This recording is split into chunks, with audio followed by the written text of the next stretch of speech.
this rainwater essentially is doing wonders. I mean, everybody's heard the alarms, but you know,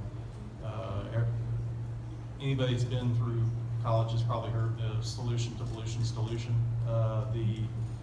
The rainwater is effectively cleaning the streets, your houses, the grass, et cetera, et cetera.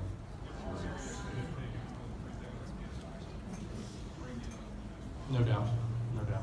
Chad confirms that there is no design flaw in the system. So what are we expecting from that after action study employing taxpayer money?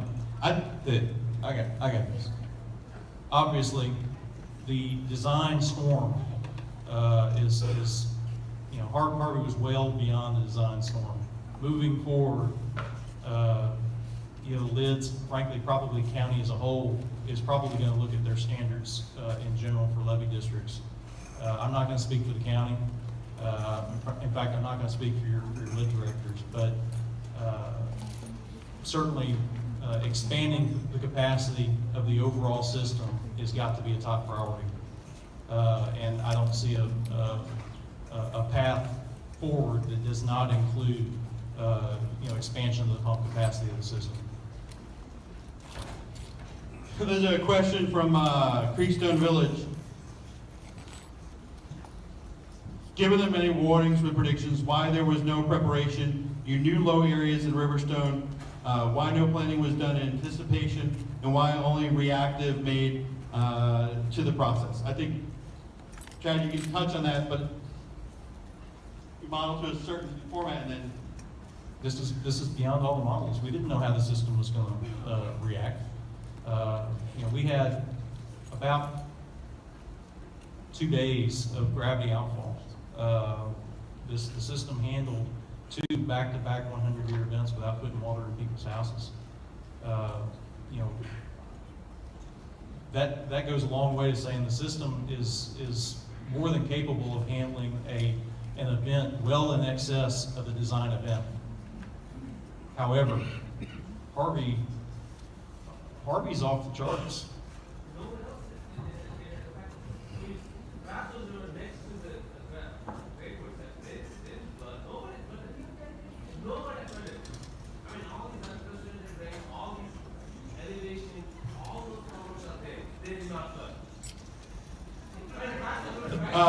The next question we have from Archer Arbor is from Shadow Glen. If South Hagerson elevation is 3 to 4 feet lower, should we build any houses there?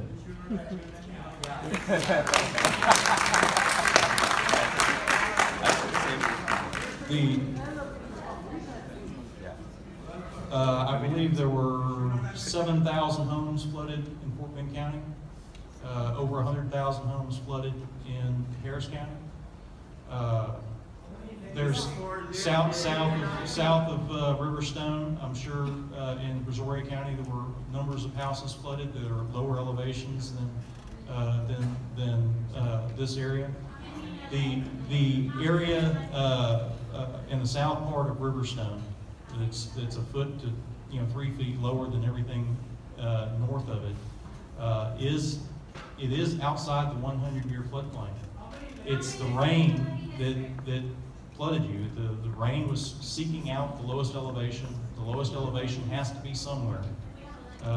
So you weren't inundated by the levee. You were inundated by Harvey dropping 34 inches of rain on you. The question that you all are asking is the right question to ask. I'm aware of 5 levee districts that also had homes flooded, and 5 levee districts that have never been touched by anything. So it is all around. If you're a county commissioner, both of us are, just in my precinct, I'm dealing with over 1,000 homes, and many of those are within levee districts. We're not trying to downplay anything that's going on, but we need to clarify that it was not in just one levee district that there was flooding occurred. So that was a good question, but that's what we're dealing with, folks. Is more than just one levee district, several levee districts. So that's the only thing and my fellow commissioner had made me promise I wouldn't say that and keep saying, but that was a good question. Sir, in our levy district, 50% of the homes flooded. Is any other levy district that happened? Sir, I'm gonna stay with the idea that let the people answer the yellow cards, and then we'll stay here all night for you, all right? Let them answer the yellow cards. And this, the question we received, this is from Sweetbriar, from Raymond, from Lid 19. Why wasn't the neighborhood designed to use the range lane just north of Hagerson, not part of Riverstone, as a retention pond? Why was Hagerson lowered where Edgewood and Sweetbriar connected? This question, we've seen this, this is something that we will look at through our after action process to identify, was the neighborhood design, why the range lane, was there enough detention? Are the pumps made to the right point? This is all goes back to the development. I don't know if Chad or you guys want to add any more with that, but the neighborhood design feeds back into the levee design and the flooding, the pump design. Timeline, just estimate. Is this going to be a year, a couple of years for this report? A year? Why wasn't the neighborhood designed to use the range lane just north of Hagerson, not part of Riverstone, as a retention pond? Why was Hagerson lowered where Edgewood and Sweetbriar connect?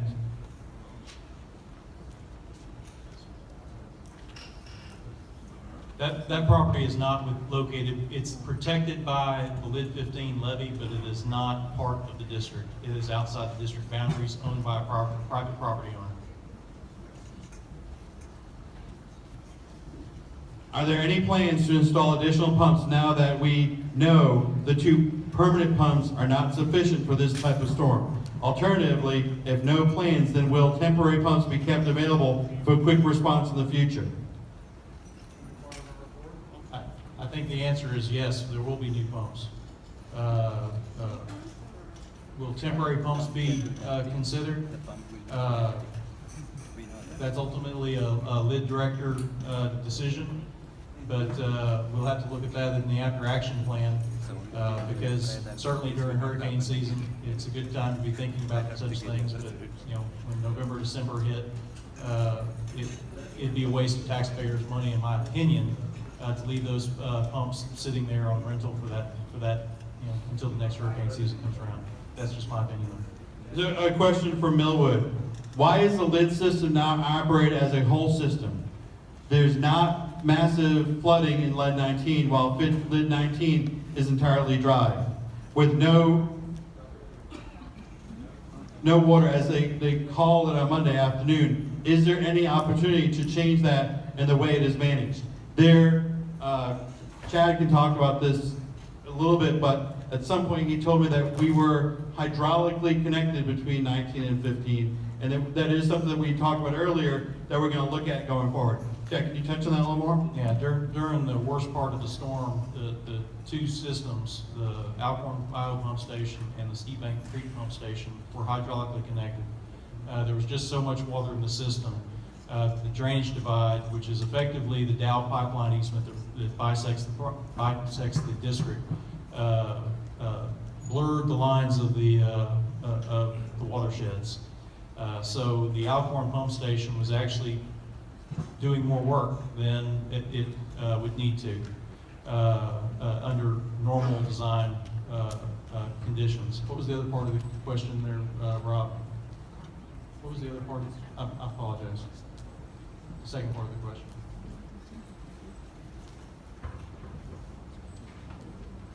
Is there an opportunity to change that in the future? No, I remember.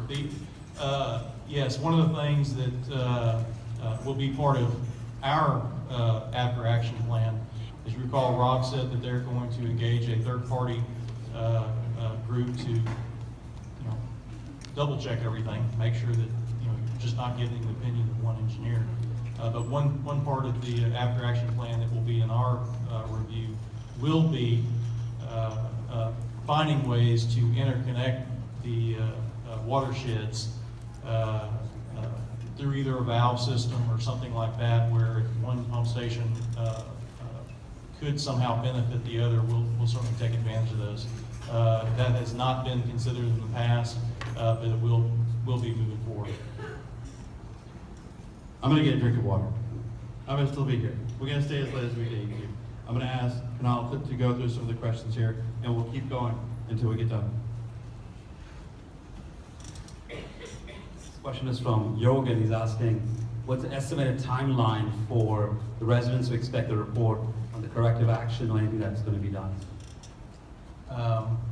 I would like to say 90 days for us to complete our internal review. That would be Costello's review of the after action plan. I'm not at liberty to say when the outside consultant would be able to finish their work, because frankly they haven't been hired yet. So we'll have some initial information, maybe by year end. I believe the other part of the question is, it takes generally about 4 or 5 months to design a pump station, and roughly about a year to get it built. So, if you're asking when the next pump station is going to be online and whatnot, we're looking at a year and a half if we were to start tomorrow, and we don't know the size or location of that pump station just yet. So the next question is from Joseph over in the middle section. He's asking about the flood mitigation system. Should there have been a special system set up for the section where impacted? What special really leads is knowing that the area south of Hagerson is about 3 feet lower than the rest of the Riverstone community. Should there have been a more flood mitigation procedures for that section in place? More powerful pumps, maybe a more bigger detention pumps. So his question is, should we have a different system in place for the lower part of Riverstone? Well, moving forward, the after action plan will help us determine how big those pumps should be, how much additional storage we could perhaps get. But the system is modeled using the 100-year storm. I know y'all hate hearing that now. I hate saying it now. But the system is designed using that event. Now, is that inadequate? Obviously, for at least one house to flood, it was inadequate. But moving forward, we will have enough information to make those decisions in the future. The next one is about why were the extra pumps not started in a timely manner? Why did we wait for the cresting to happen? So you answered earlier on, we had 4 pumps, 8 were brought in as we determined there was a need for it. So they're not standby in Riverstone. You not have them sitting on ground. They had to be brought in from somewhere. Yeah, if you recall, the storm hit Corpus Christi first. Corpus Christi had every available pump heading toward Corpus Christi when Harvey hit. We had to reach out to the Dallas-Fort Worth area to get the pumps. And during the heat of the storm, we had to get high water vehicles just to go get the pumps from Harvey Airport? No. It was Odessa? Yeah, we had to get high water vehicles just to get the pumps to the district and install them where they are. So it wasn't. This is the same person asking the question. In the future, who's going to be responsible for communicating better for emergency planning? Is it going to be the HOA? Is it going to be the LID? Who's responsible for adequate communication in these kind of situations? Finally, one for Nancy. Yeah, I think I can answer that. Again, I think that obviously the after action report, a critical component is going to be communication and room for improvement there. Again, I think that there are ways to receive the emergency alerts, but I think a lot of you probably aren't aware of those methods, and so I think there needs to be, at first glance, a better push to communicate what is available, and then if there's a need to improve upon the emergency communication systems in place, that will be evaluated by the boards going forward. Who's going to direct that question to the county to inform the list to the neighbors,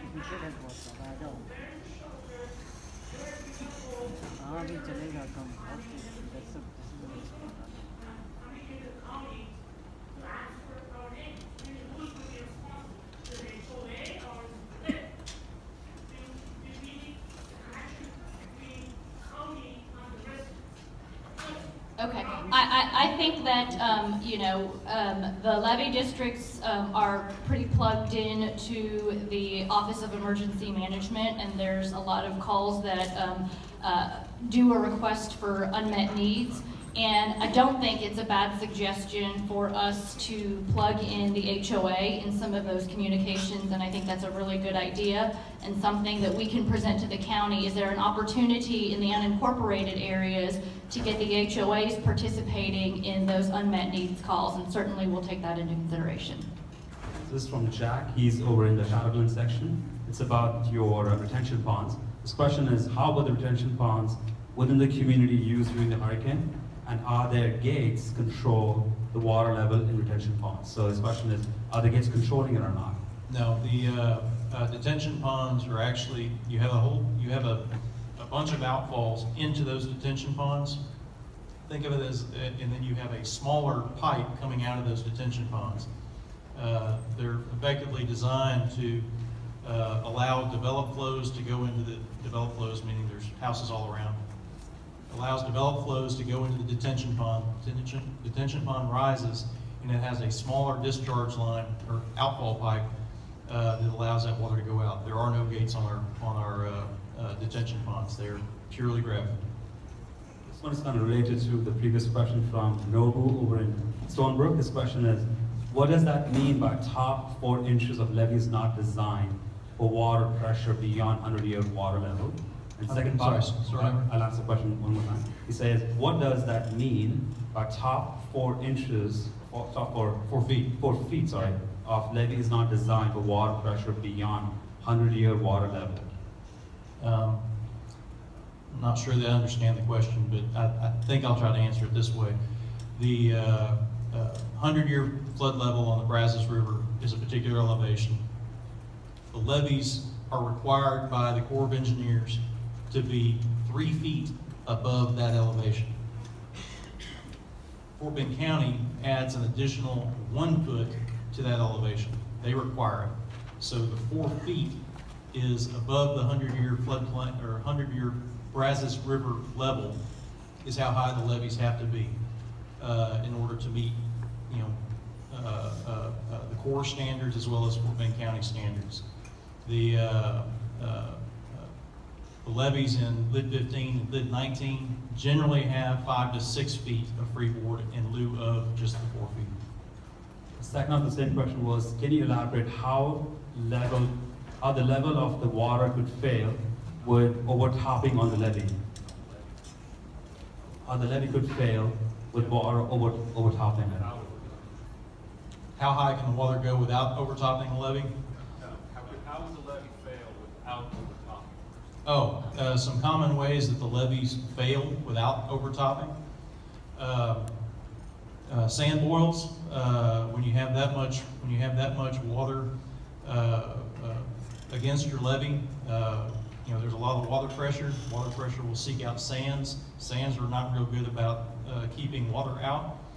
So you may have a sand boil or something appear somewhere inside the levee, which alerts you to a weakness in your levee system. You could have sloughing. That's where parts of your levee just, due to being wet all the time, slough off into the river or internal to the levee. There's some others. Leakage around gates. I mean, there's a host of ways that your levee could fail. That's why the operator is so diligent about doing their inspections, particularly around flood events. Your engineers are out there as well. We answered a resident call during the peak of the storm because somebody reported that there was bubbling happening on the levee. Well, that got my attention. We met with the resident. We went exactly to where they saw it. We saw the bubbles. The bubbles weren't on the levee, thank God. The bubbles were about 40 feet away on the Brazos side of the river, likely just some critter holes or something like that, but had nothing to do with the levee, thank goodness. But anyway, we take any weakness in the levee very seriously. This question is from Srinivasan over in Millwood section. What he's asking is, the rainwater did not flood the area. but when the rains actually stopped, that's when the sections got flooded. And word by word, what he's saying is, can you provide the details why 2016 rain did not flood when the river level was as high as 54.7 inches of feet, but it flooded, which the river level was about 44, and why did Brentwood section flood? I think Greg wants that.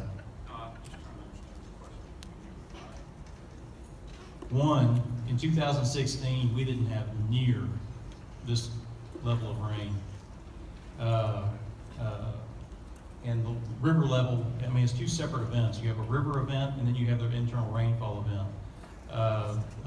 While they're not always connected, Harvey connected them for us. The levee, or the water rise on the Brazos River forced us to be in pump conditions for longer than we intended. And It's that question. Keep going.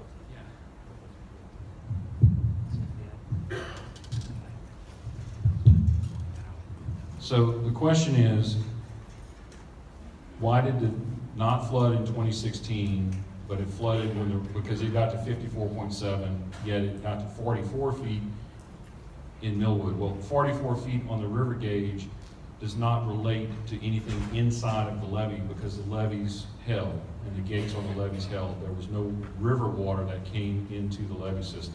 The 2016 event, the water came up to about 54.7, and then 2 or 3 days later was when we got about 2 to 3 inches of rain over the levee districts. 2 to 3 inches of rain is well within the design limits of the pump stations inside all of the levees in the county, especially from 15 to 19. So it's two totally different events, one with 3 inches of rain when the river was on the outside and closing us off, one that had, after we closed us off, anywhere from 15 to 20 inches of rain. This one is from Shrikant over in Shadow Landing saying, why do people keep talking about the 100-year flood and the 12.5 inches of rain when on Monday evening and Tuesday morning, we barely had 5 inches of rain and the streets were flooded on Monday afternoon. So it's not the rainwater, it was not 12 inches, we had minimal rain. I think you were talking about early on was the downflow of water. yeah, the water was already in the system. I mean, think the water was already in the detention pond systems. It was already in the streets. It was already in the storm sewer systems. Everything was well beyond capacity. So water seeks its level. Water flows downhill, and that's the reason. I mean, it didn't have to rain at that point. We had so much water already in the system that everything stayed flooded until we could get it pumped out.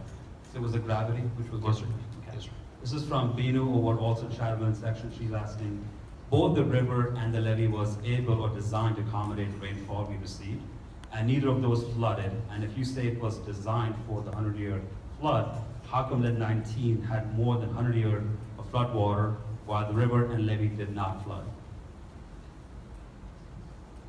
I'm not sure. Why was there a 100-year event inside the levee when the river was not a 100-year event?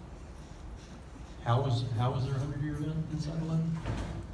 Well, it's the rain. I mean, we had 12 inches of rain, then 12 inches of rain, then 8.5 inches of rain, then an inch and some change. I mean, in the river, I think when it's all said and done, the river did not quite reach the 100-year event. I think it was a foot short. A foot short. No, it's right. It's 55.8 to 55.2. So yeah, it's about 6 inches short of a 100-year event. And I think Jimmy wants to make a comment on that. I'd like to make a comment. If you go back and look at the event of last year, the river came up, and most of that was rainfall that occurred in the whole Brazos River basin, particularly up in central Texas. And if you recall, the river came up and stayed up for a period, about 2 or 3 weeks. About 2 or 3 weeks, almost a month before it went down. This river event came up because of the localized rain from the hurricane.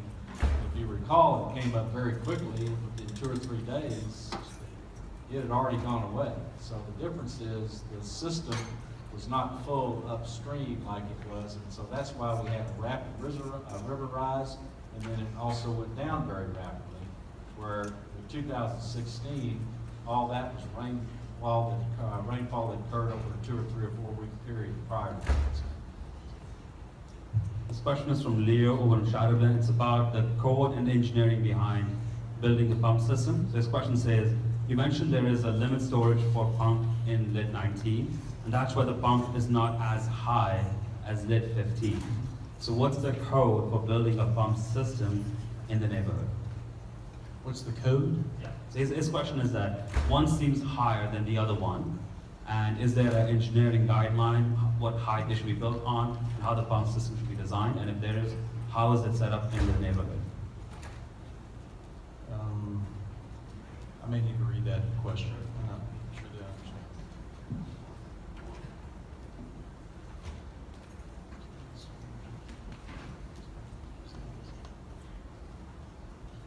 Oh, it's on the size.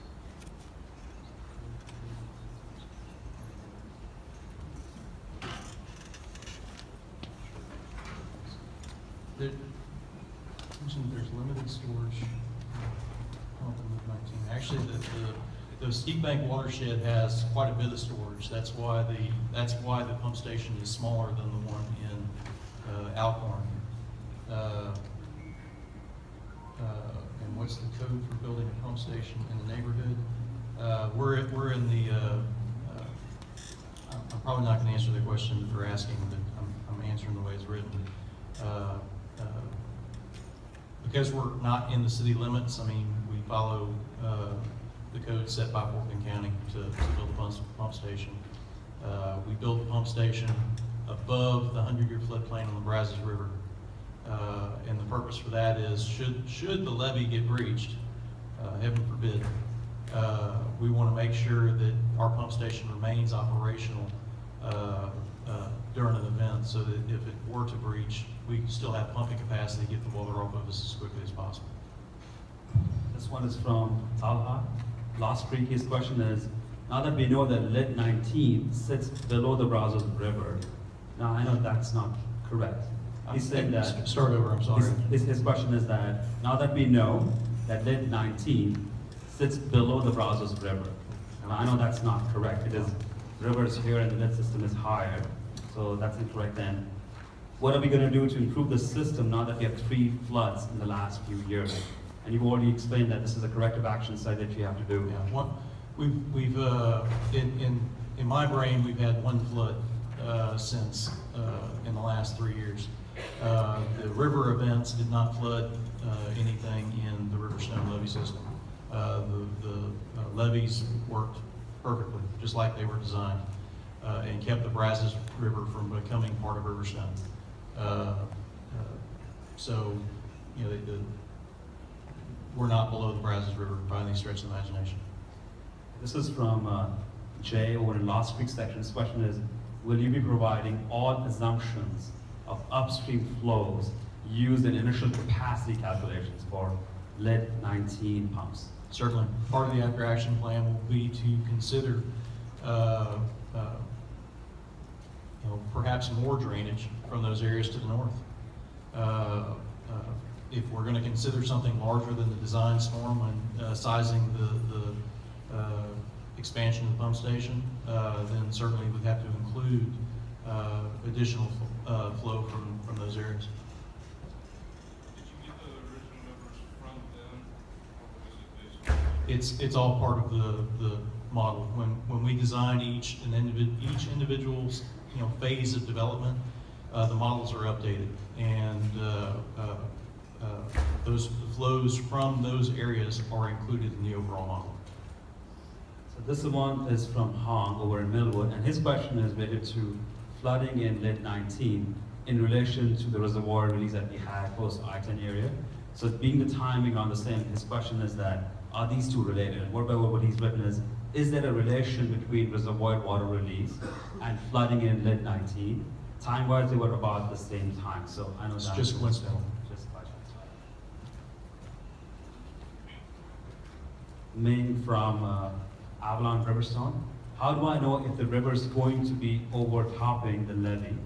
I get the river height at Richmond, say at 55 feet. How do I know at what river depth at Richmond the levee at lids 15th will be overlapping. So I guess what he's asking is knowing what Yeah, I got Richmond it. area is, yeah? I got it.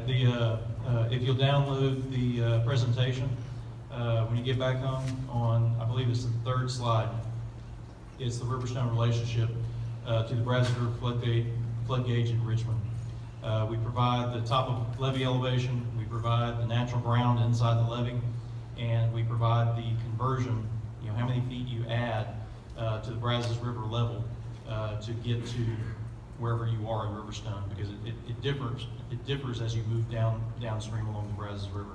So, for instance, if you live in Millwood, you would add 12.1 feet to the Brazos River elevation, or Brazos River flood gauge, to get to the elevation that you're interested in.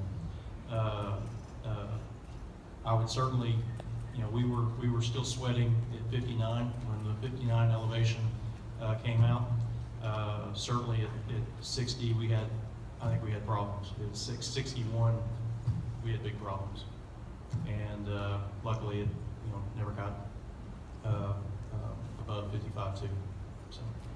This is from Ahmed in Millwood sections about the timing of the evacuation. Why was there a delay, and when we knew about the rainfall, why was the notification sent on Monday?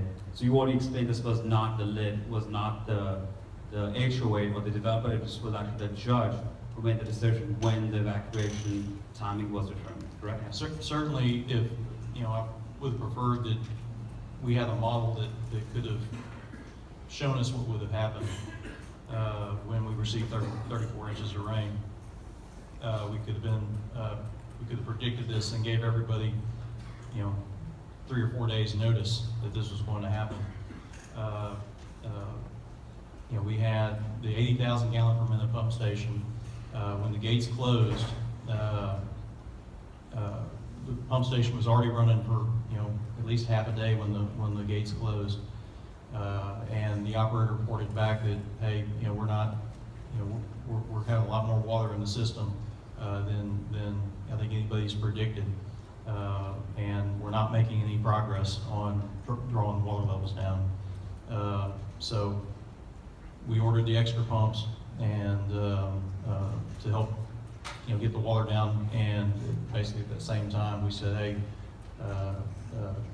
we're expecting another 15 inches of rain. The gates are already closed. The system's at capacity. It's time for people to go. We can't leave y'all here. Clarification, where was the rain gauge?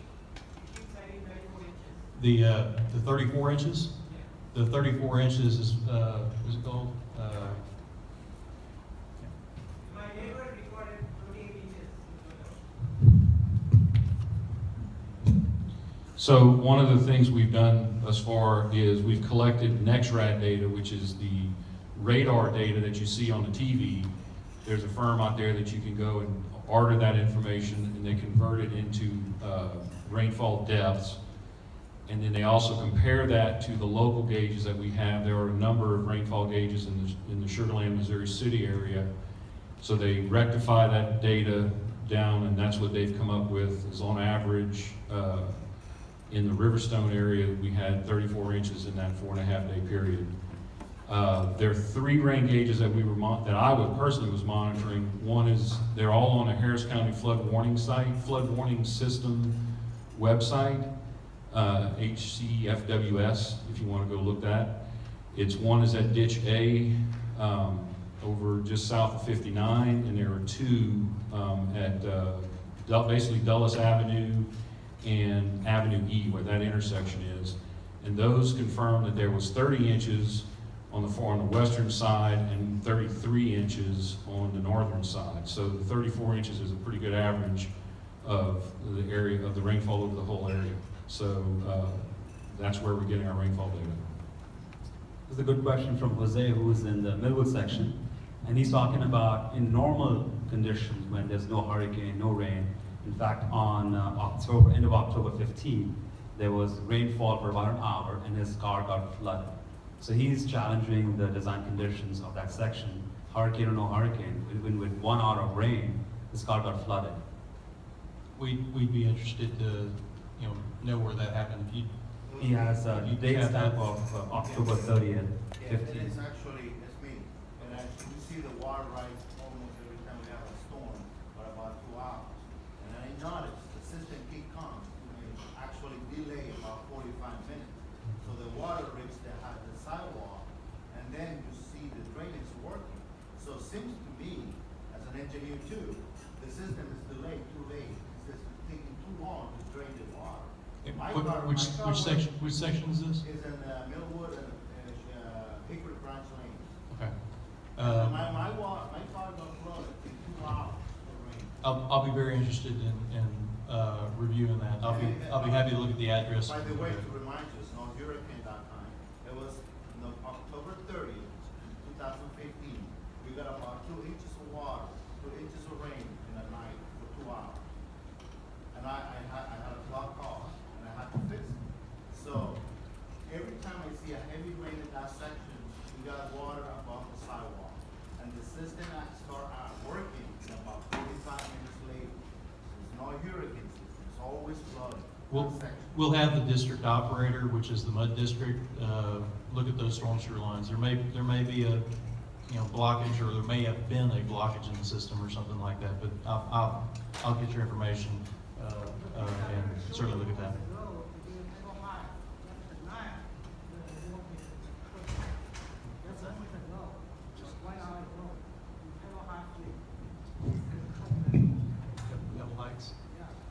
This is from Brett in Millwood section as well, and his question is, were the steep bank pumps put into use as early as possible during the event?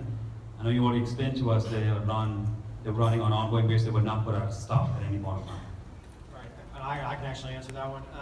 Finally, I get one. All right, so how it works is normally we wait till the gates are sealed off by the river before we turn on any gates, but with this magnitude of rain, we turned them on as soon as there was water at the bottom and we were able to start pumping. So in this instance, just because of the magnitude of water that we got, even though it's a bad analogy, but it's kind of a thimble in the sea, it doesn't make much difference. We needed to get as much water out as possible. So we went ahead and we turned the pumps on early, even though we still had gravity flow. But we turned them on as soon as the water was up against the pumps where they were able to be turned on. So the second half of this. Okay, well, there is an intake. So basically, how each pump is set, they're set at different elevations. If you run the pumps in auto, there is a float system on the inside of the pumps that each time that the floats get triggered, they turn on automatically. So each pump is set at a different elevation. So as the pumps were getting inundated one by one, each set at a different elevation, we were turning them on. So we did turn them on as early in this district as possible. And second question was, did the pumps operate at peak capacity, flow rate during the event? If not, why not? I actually talked to this guy. I think he's gone now. But yes, so the pumps do not have a switch where you can turn them on where you're just pumping a little bit of water. It's on or off. When they're on, they're pumping their full capacity. When they're off, they're not pumping at all. But there's no sensor to try to turn down. Oh, I want to pump this amount of water now, and I'll turn it on or later. It's either full on or full off. Yeah, but if you get cavitation or debris. That's correct. It'll affect the flow rate, and I think that's what the question was. That's correct. Well, the amount of water that we had, which is why we wait. Flow instrumentation on each line. There is. And then we actually have a computer hooked up to show that if we need to. So yes, absolutely. Let that be part. And that's what happens is as the pumps, you got 4 pumps running, and as you get Water lowering on those, as you get water lowering on those pumps, they'll begin to kind of scavenge off the others, and you create a cavitation, so you shut one off, and then you can ignore it. But that's when the water level is down halfway up the ditches. I mean, you're not even near the streets. Well, the rest. This is from Sandeep Deshpande over in Shadowglen section. This was asked early on as well. His question is that, what measures will be taken in the interim? So before we get the report, which could take a few months or 6 months or a year, and all the corrective action, what can be done in the meantime? That if we get lots of rain next few weeks, 30 inches, what is the management team going to do to prevent that? And I think you already said the results would be the same. Is that correct? Another 30 inches tomorrow would result in the same, except that we have eight supplemental pumps that are still sitting on the levee today to pump. Earlier, someone had asked a The only thing question. I'm gonna add to that, the only thing I'm gonna add to that too is everybody remember now the river is down, so we have gravity flow. So if there's 30 inches of rain in the system tomorrow, you may see extensive street ponding until it can drain out. But for right now, we do have gravity flow where that water can't get out. It's two different scenarios. When the river is up, sealing us off, we have to pump. Whenever the river is down and we get that amount of rain, it's able to flow out. It can flow out at a substantial rate besides for pumping. So, and then like Chad mentioned, the temporary pumps, as you guys have probably all seen, are still on top of the levee. So we have not removed those just because of all the storms that have been in the forecast. They can change direction anytime, as you guys know. Can I get a clarification on that, please? Go ahead. Because the gates close sometime on Sunday evening or Sunday night. From then on, we didn't get 34 inches of rain. So maybe at most 12 inches of rain based on 10-minute average data. So why did we flood just because of the 12-inch once the gates closed? Again, I mean, like Chad mentioned, I mean, the system gets completely inundated, and the water inside the district is already at capacity, so it was always trying to gravity flow everything out of the system at one time. So when the gates closed, it was still in the middle of gravity flowing, so the system was full, and the water, all that water inside the district was not able to get out. We were not at zero when those gates sealed. The system was at full capacity, which is why we turned the pumps on early, just to try to help out with as much as possible. To use an analogy, the bucket was already full Right. when the next 12 inches showed up. I think the confusion is nomenclature, because you guys keep referring to it as the district. We keep thinking of just District 19. Okay. So when you're saying the district was inundated with water, you're talking about the 2, you're talking about the 5, you're talking about 15, you're talking about all these different ones that are still draining to lid 19. That's where that inundation of water to lid 19 is coming from, is from upstream. Not necessarily the 2 or 4 or 6 inches that only fell in 19. The whole drainage It's the basin. whole basin, which includes all the other lids. That's Right. correct. Which I think is why there's a lot of uproar in lid 19, because we don't feel that the initial calculations for 80K adequately looked at what the other ones would drain into lid 19. Good point. Yeah, no, that's So when you say district, make sure you're talking about district-wide. Rather than watershed, watershed versus district. Yes, sir. The similar question to Saji from Creekstone. He's asking about hurricane season runs till November end, and what are we going to do if another repeat happens? You already addressed that. There's no corrective action at this point in time. Then I have Ravi over here from Shadowburn section. He has a 6-part question over here. His question number 1 is, who is going to be doing the root cause analysis?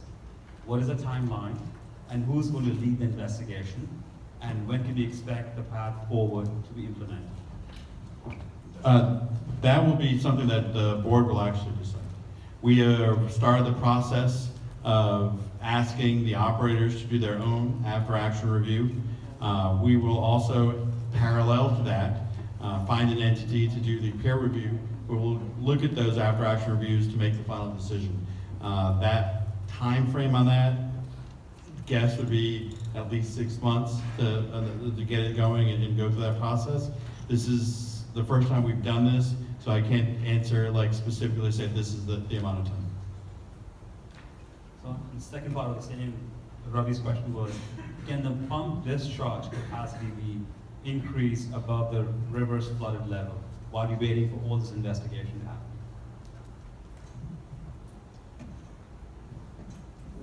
It would likely be premature to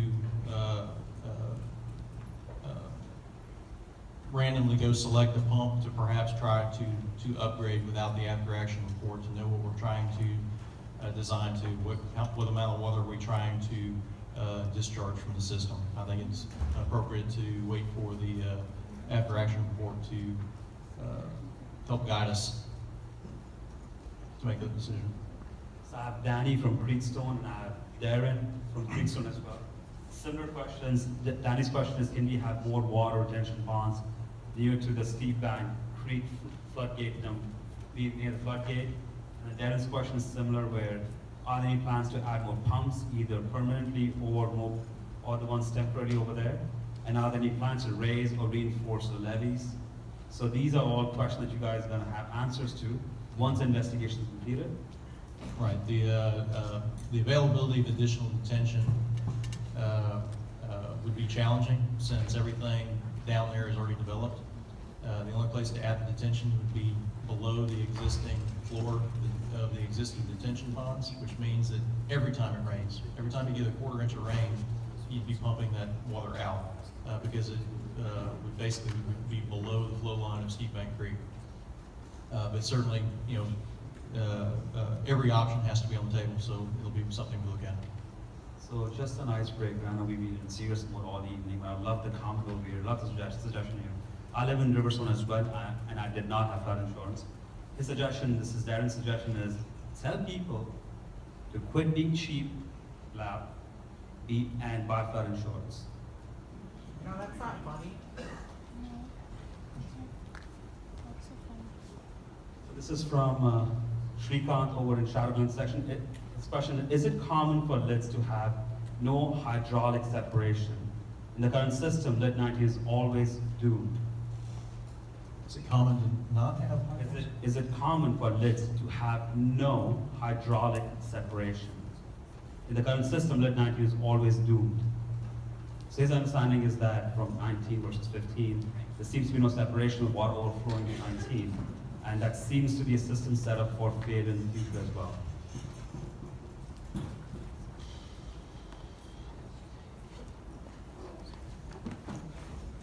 What you said all night is that any lid gets flooded inside the system, it will be lid 19 everywhere. Because we all know that it goes down to the lowest elevation. We all know that all the other lids flow into lid 19, and we know that lid 19 is at the lowest elevation. So if there's not some way to prevent that flow, the only people that will ever get flooded will be us. I see. So I asked a question so I can clarify. Yes. For example, Sienna North is at lower elevation than us. There is a hydraulic separation between us and Sienna North. That's why Sienna North is less because of us. Since we are at the lowest elevation and we don't have physical segregation, there is like 15. The water, excess water comes and it goes to the streets. We are at the lowest elevation. On Wednesday, August 30th, you can see the Google map. Other side of Lake is completely dry. There's a little bit of water in Anderson. Only part is underwater is Lake 90. So in reflection to how it's set up in Sienna, where they have separation, why is that not possible between 15 and 19? Correct. Why is it not considered as part of the plan? It may not have been considered, but is that something that can be considered Well, now? It's the lid 15 and lid 19 systems are effectively designed together. And you could say the same thing about First Colony Lid, Fort Bend Lid 2, and Mud 115. All of those drainage areas within the watershed are designed together.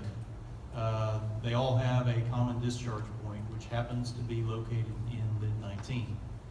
Certainly the after action plan or after action report has got to look at those other districts as well. Perhaps, and not perhaps, I think it would be necessary to consider those other districts and see if there's ways that they can improve their system to reduce the flow rates to the Riverstone area in times like this. But I'm not in a position to say whether or not that's feasible today or not. I'm sorry.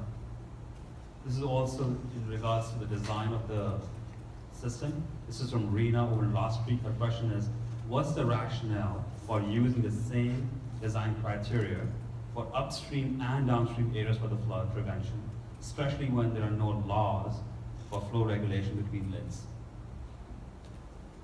Well, the drainage criteria is common for all the districts. So what First Colony Lid designs to is what Lid 15 designs to, which is what Lid 19 designs to, which everybody's designing with the same standard in mind.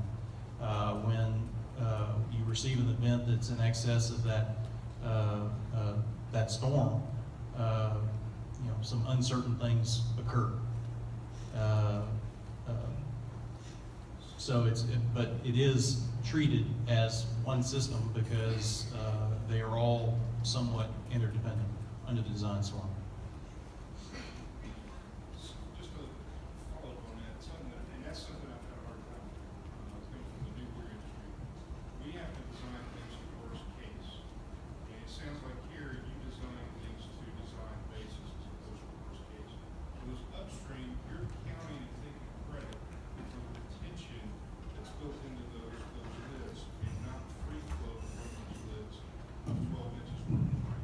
correct. Would you mind repeating the question? Okay.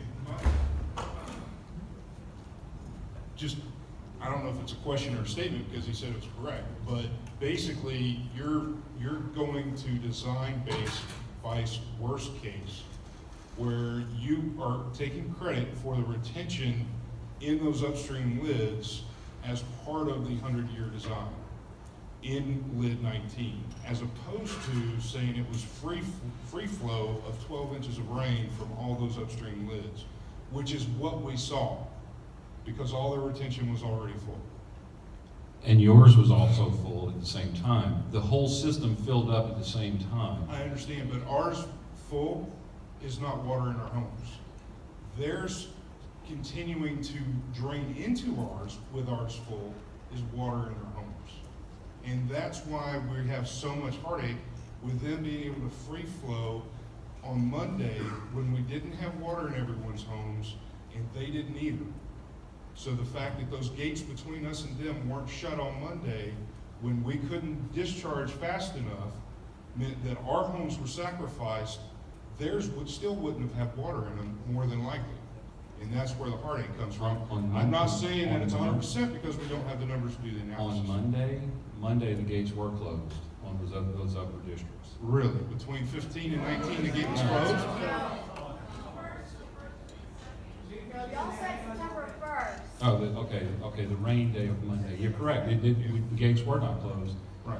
But they were not, those districts, And the one from 15 to 19 was but never those closed. districts were also filling up. There were street ponding everywhere in those districts too. So they were over their design capacities at the same time that we were seeing the excess runoff in the lower districts.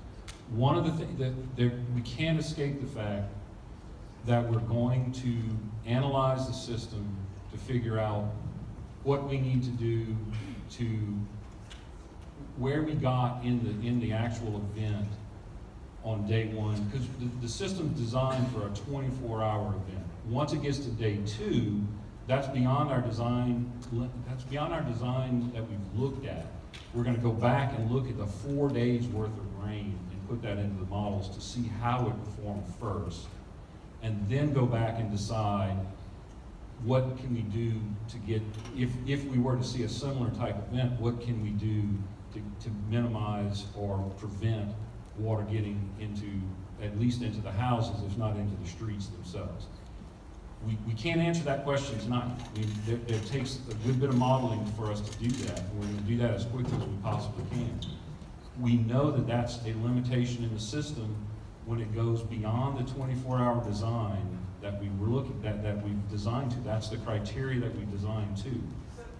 We, Can I ask a follow-up question, sir?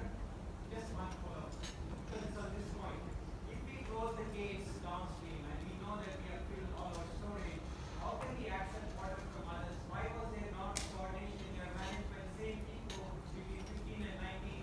And as communication, you said that you had this war room with other leads, and you were talking every 3 hours or 4 hours. Why couldn't you coordinate before this event happened, not on September 30th after all this was planned? because the system, the different parts of the system are not designed to be operated independently and close a gate here to store water, to run water up higher than it was designed to be in anyone's position, in any one spot.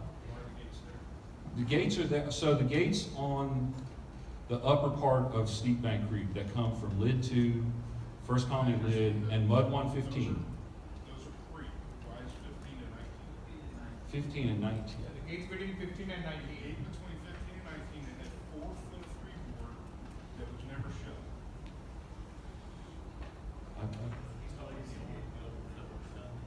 The legacy gates, why are they there?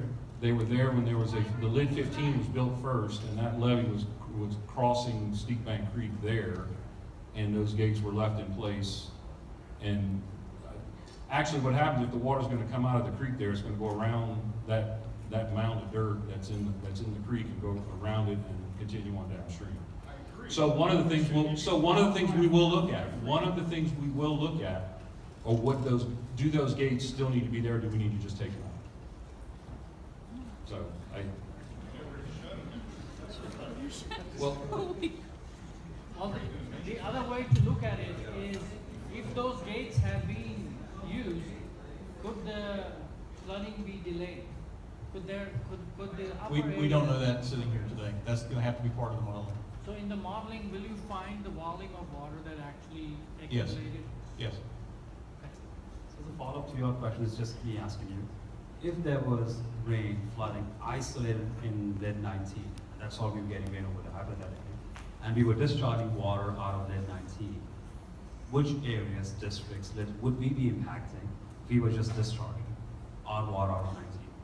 Do we have a system where, now we're talking about 15 coming to 19, to overflowing to lead 19? If lead 19 was just overflowing, where would we be discharging? Do we have a downstream impact on other lids? Oh, no. We don't. You discharge to the Brazos River. Okay, so we are the last point. Yes, sir. At the discharge points. Any other lids which are above us, they're downflowing to us. So it's a topography which is It's really topography. It's topography. The county, in general terms, slopes from the northwest to the southeast, and more importantly, from north to south. So we are the last stop before the Brazos River. This one is from Sandra over in Sweet Ride. This is about medical implications based on what happened recently. And her question is, how do you plan to handle medical implications from airborne, bacterial, and this is similar to what happened after 2 months, within 2 months of Katrina, outdoor air as well as affected homes, respiratory issues, etc. So what is the lid response for that, or? Right, I mean, and you know, the truth of the matter is, the lid does not have a plan for any of that. And again, that is the kind of thing that we will look at and review and consider in the after-action review to see if that is something appropriate for us to have a policy on going forward. As a follow-up to Sandra's question, is just me asking you, has the lid, anyone done any kind of assessment of the air in the area? Has that been impacted? No, we have not yet. Is that something that we can request to be done? Yes, you can request it, and certainly we'll take notes from that question and decide if, we'll bring it up to the levy districts and decide as a board if that's something that they need to consider. This is from Riaz over in Auburn Manor section, and this question is, why did Lid 15 board member not on the table if this is joint meetings? This question is, Lid 15 board members are not over here. Why are they not here if this is a joint meeting? So the Lid 15 board members were all here. They were in the front row. Honestly, it was just a judgment call to limit the number of people answering questions. It was not a conscientious decision to exclude the discussion from Lid 15. It was really a convenience factor. They all have been here all night listening. Rob And, volunteered. Rob volunteered, and but they've been listening to your questions. Obviously, we're taking notes on them, and certainly, you know, they understand the urgency of the request and the importance of getting you answers and getting feedback and studying, you know, what happened. So again, this is a follow-up question. Riaz, what is the procedure to drain water out of the streets? Because it's low elevation area, and that I get first preference for get the water out of the street. I think that's just more of the same of question about the after-action plan.